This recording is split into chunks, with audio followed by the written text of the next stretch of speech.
بسم اللہ الرحمن الرحیم۔ السلام علیکم ویورز، آج کی ویڈیو میں ہم نماز کے متعلق بات کریں گے۔ جیسا کہ ہم سب جانتے ہیں کہ نماز ہم سب مسلمانوں پر فرض ہے اور دن میں 5 نمازیں فرض ہیں۔ نمازوں کا تحفہ حضور صلی اللہ علیہ وآلہ وسلم کو شب معراج پر ملا تھا۔ اب ہمارے ذہن میں یہ سوال آتا ہے کہ 5 نمازوں کے فرض ہونے سے پہلے بھی عبادت کیسے کی جاتی تھی، یا 5 نمازوں کے فرض ہونے سے پہلے بھی کیا نماز کا کوئی وجود تھا، اور گزشتہ جو مسلمانوں سے پہلے جو امتی تھیں وہ عبادت کیسے کرتی تھیں۔ تو 5 نمازوں کا تحفہ تو حضور صلی اللہ علیہ وآلہ وسلم کو معراج کی شب ملا تھا، اور حضور صلی اللہ علیہ وآلہ وسلم اس سے پہلے بھی جو عبادت کیا کرتے تھے وہ کیا تھی۔ اسی طرح صحابہ کی عبادت نماز فرض ہونے سے پہلے کیا تھی، اور جو نبی تھے حضور اکرم صلی اللہ علیہ وآلہ وسلم سے وہ کیسے عبادت کیا کرتے تھے۔ تو اہل علم کا اس بات پر اجماع ہے کہ نماز کا حکم ابتدائے اسلام میں آ گیا تھا، تاہم 5 نمازوں کی فرضیت معراج کے موقع پر نازل ہوئی۔ نماز کی فرضیت کے آنے کے بعد اللہ رب العزت نے نماز کا طریقہ اور اوقات نماز کی تعلیم عملی طور پر رسول اکرم صلی اللہ علیہ وآلہ وسلم کو بذریعہ حضرت جبرائیل علیہ السلام دی، جس کے بعد نبی کریم صلی اللہ علیہ وآلہ وسلم نے امت کو تعلیم دی اور اپنی طرح نماز ادا کرنے کا حکم دیا۔ معراج سے پہلے نماز کا طریقہ کیا تھا، اس حوالے سے جمہور کی رائے یہی ہے کہ موجودہ نماز کا ہی طریقہ تھا، تاہم رکعات کی تعداد میں فرق تھا، اور 5 نمازوں کی بجائے ایک صبح کی نماز جو طلوع آفتاب سے قبل ادا کی جاتی تھی، یعنی سورج نکلنے سے پہلے ادا کی جاتی تھی، اور دوسری شام کی نماز جو غروب آفتاب کے آس پاس ادا کی جاتی تھی، یعنی 2 نمازیں ادا کی جاتی تھیں، ایک صبح کی نماز اور ایک مغرب کے ٹائم کی نماز۔ بعض اہل علم کی رائے یہ بھی ہے کہ معراج سے قبل نماز کا مروجہ طریقہ نہیں تھا، بلکہ دعا کی ایک شکل تھی جسے صلاۃ کا نام دیا گیا تھا، تاہم اس رائے کو جمہور محققین نے احادیث کثیرہ کی بنا پر رد کر دیا ہے، یعنی کہ یہ جو بات ہے کہ نماز کی بجائے دعا کا طریقہ تھا، اس کو زیادہ تر احادیث جو صحیح احادیث ہیں ان کی بنا پر رد کر دیا گیا ہے۔ راجح وہی ہے جو کہ جمہور کی رائے ہے، اور جمہور کی رائے یہ ہے کہ نماز کا طریقہ وہی تھا جو اب ہے، تاہم رکعات کی تعداد میں فرق تھا۔ امام بخاری رحمۃ اللہ علیہ ایک روایت کا ذکر کرتے ہیں جو کہ حدیث ہرقل کے نام سے مشہور ہے۔ اس میں ہے کہ جب ہرقل بادشاہ نے ابو سفیان جو اس وقت مسلمان نہیں ہوئے تھے سے رسول اکرم صلی اللہ علیہ وآلہ وسلم کی تعلیمات کے بارے میں دریافت کیا، تو انہوں نے جواب میں جو امور بتائے کہ حضور صلی اللہ علیہ وآلہ وسلم یہ تعلیمات دیتے ہیں یا یہ ان کے اعمال ہیں، ان میں سے ایک نماز بھی تھی۔ نبی کریم صلی اللہ علیہ وآلہ وسلم سے جو انبیاء علیہ السلام گزرے ہیں، ان کی تعلیمات میں بھی نماز کا تذکرہ ملتا ہے، اور ان کی نماز بھی رکوع و سجود پر ہی مشتمل تھی۔ البتہ ان کی نمازوں میں کیا شرائط و ارکان و واجبات تھے، اس کی تفصیل نہیں ملتی۔ نیز من حیث الامہ ان میں سے ہر ایک کی امت پر کتنی نمازیں فرض تھیں، اس کی تفصیل بھی نہیں ملتی۔ البتہ امام طحاوی رحمۃ اللہ علیہ نے شرح معانی الآثار ایک روایت نقل فرمائی ہے کہ جب حضرت آدم علیہ السلام کی توبہ فجر کے وقت قبول کی گئی، یعنی فجر کے وقت حضرت آدم علیہ السلام کی جب توبہ قبول کی گئی تو انہوں نے 2 رکعات ادا فرمائی، تو یہ صبح کی نماز قرار فرمائی۔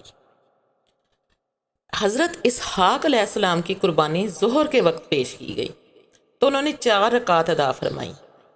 تو یہ ظہر کی نماز قرار پائی۔ حضرت عزیر علیہ السلام کو جب دوبارہ اٹھایا گیا تو ان سے پوچھا گیا کہ کتنا عرصہ موت کی حالت میں سوئے رہے، تو انہوں نے کہا 1 دن۔ پھر ان کی نگاہ سورج پر پڑی تو کہا دن کا کچھ حصہ، پھر انہوں نے 4 رکعات ادا فرمائی، تو یہ عصر کی نماز قرار پائی۔ اور حضرت داؤد علیہ السلام کو کسی چوک پر مغفرت کا پروانہ مغرب کے وقت ملا، یعنی انہیں بتایا گیا کہ آپ کی بخشش کر دی گئی ہے، اور یہ ٹائم مغرب کا تھا، تو آپ علیہ السلام کھڑے ہوئے اور 4 رکعات ادا کرنے کا قصد کیا، یعنی نیت کی، ارادہ کیا، مگر تیسری رکعت میں خلاف اولیٰ کے ارتکاب کی وجہ سے احساس ندامت اور رونے کی شدت کی وجہ سے چوتھی رکعت پڑھنے سے عاجز ہو گئے، یعنی وہ اتنا رو رہے تھے اپنی غلطیوں پر یا اپنی کوتاہیوں پر جن کی وجہ سے ان کی مغفرت ہو گئی تھی، تو وہ اتنا رو رہے تھے کہ تیسری رکعت کے بعد چوتھی رکعت پڑھنے کی ان کی ہمت ہی نہیں رہی، اور انہوں نے 3 رکعتیں پڑھیں اور یوں یہ مغرب کی نماز قرار پائی۔ اور سب سے پہلے عشاء کی نماز جس مبارک ذات نے ادا فرمائی وہ نبی آخر الزماں حضرت محمد صلی اللہ علیہ وآلہ وسلم کی ذات ہے۔ نبی کریم صلی اللہ علیہ وآلہ وسلم کی آمد سے قبل بھی دوسرے انبیاء کے دور میں نماز کا ذکر ملتا ہے، جیسے کہ اللہ رب العزت نے حضرت ابراہیم علیہ السلام کی دعا قرآن پاک میں نقل فرمائی ہے،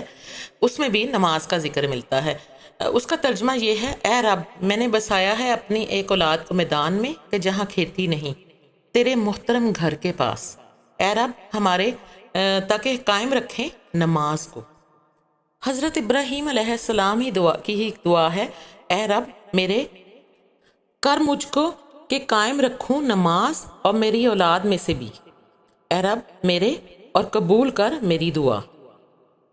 اب اللہ رب العزت نے حضرت موسیٰ اور حضرت ہارون علیہ السلام کو جو تشریعی احکامات عطا فرمائے، ان میں بھی نماز قائم کرنے کا حکم تھا، اور حکم بھیجا ہم نے موسیٰ کو اور اس کے بھائی کو کہ مقرر کرو اپنی قوم کے واسطے مصر میں سے گھر، اور بناؤ اپنے گھر قبلہ رو، اور قائم کرو نماز، اور خوشخبری دے دو ایمان والوں کو۔ اللہ رب العزت نے قرآن مجید میں حضرت عیسیٰ علیہ السلام کا اپنی قوم کے ساتھ ہونے والے پہلے مکالمہ کا ذکر فرمایا ہے، اس میں بھی نماز کی تعلیم ملتی ہے۔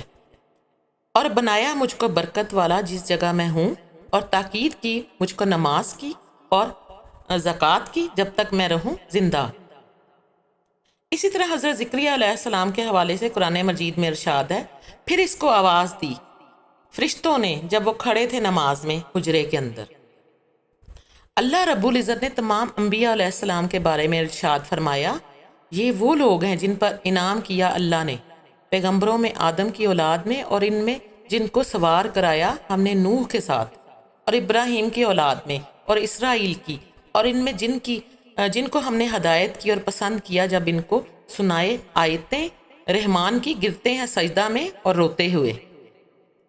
انبیاء علیہ السلام کے گزر جانے کے بعد ان کی امتوں کی بربادی کے اسباب کو بیان کرتے ہوئے اللہ رب العزت نے ارشاد فرمایا ہے: پھر ان کی جگہ آئے ناخلف، وہ بیٹھے نماز اور پیچھے پڑ گئے مزوں کے، سو آگے دیکھ لیں گے گمراہی کو، مگر جس نے توبہ کی اور یقین دلایا اور کی نیکی، سو وہ لوگ جائیں گے بہشت میں، اور ان کا حق ضائع نہیں ہوگا۔ ارشاد باری تعالیٰ ہے: اور جب مقرر کیا ہم نے خانہ کعبہ کو اجتماع کی جگہ لوگوں کے واسطے اور جگہ امن کی، اور بناؤ ابراہیم کے کھڑے ہونے کی جگہ کو نماز کی جگہ، اور حکم کیا ہم نے ابراہیم اور اسماعیل کو کہ پاک رکھو میرے گھر کو واسطے طواف کرنے والوں کے اور اعتکاف کرنے والوں کے اور رکوع اور سجود کرنے والوں کے۔ ارشاد باری تعالیٰ ہے: اے مریم بندگی کر اپنے رب کی، اور سجدہ کر اور رکوع کر ساتھ رکوع کرنے والوں کے۔ ان تمام احادیث مبارکہ اور قرآن پاک کے ان آیتوں سے پتہ چلتا ہے کہ نماز حضور نبی کریم صلی اللہ علیہ وآلہ وسلم سے پہلے آنے والے انبیاء کی امتوں پر بھی کسی نہ کسی صورت میں فرض تھی۔ اور اس ویڈیو میں نے آپ کو یہ بھی بتایا ہے کہ 5 نمازوں کی فرضیت کیسے ہوئی، اور معراج شریف سے پہلے جو نمازیں پڑھی جاتی تھیں ان کا کیا طریقہ کار تھا۔ امید ہے میری یہ ویڈیو آپ کو پسند آئی ہوگی۔ اگر میری یہ ویڈیو آپ کو پسند آئی ہو تو اسے لائک کر دیجیے گا، میرے چینل کو سبسکرائب کر دیجیے گا، اس سے ہماری بہت حوصلہ افزائی ہوتی ہے۔ اپنی دعاؤں میں بہت بہت بہت یاد رکھیے گا، بہت زیادہ مجھے آپ کی دعاؤں کی ضرورت ہے، اور اپنا اور اپنے گرد و نواح کے لوگوں کا بہت خیال رکھیے گا۔ جزاک اللہ۔ اللہ حافظ۔